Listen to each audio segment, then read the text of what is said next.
whether or not you are self-described as a Christian nationalist or not, whether or not you adhere to some of the principles of Christian nationalism and some of them you reject, the truth of the matter is that this is a far-off objective. Okay, whether you support it, whether you support some of it, we're still pretty far off from seeing any sort of Christian nationalism anywhere in the world today.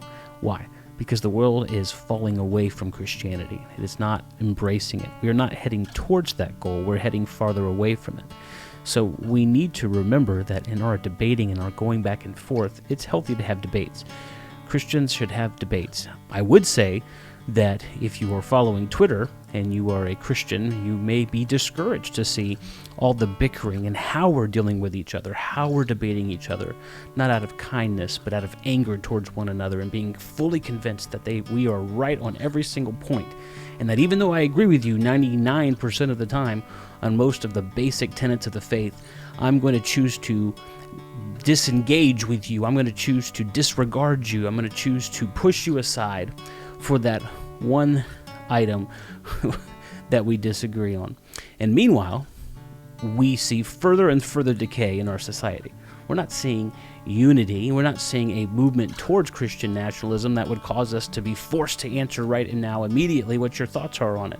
Instead, we're drifting further and further away from Christianity in our nation, and yet we're having petty arguments over it.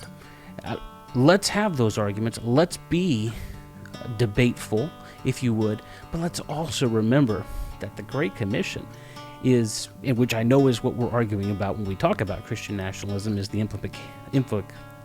implications of what the Great Commission is to Christian nationalism. But we need to understand, we're still heading in the wrong direction, and the focus should be to save that which is lost. That's our focus as believers. And we have to remind ourselves of that mission.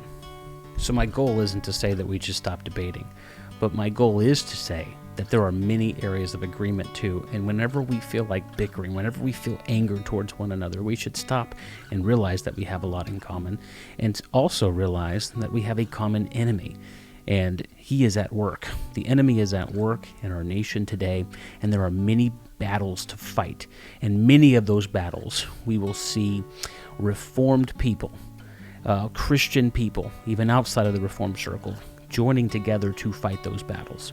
And we need to recognize that and be willing to reconcile with each other in a way that doesn't say we agree on all issues, but does recognize that we have a mission together as the body of Christ.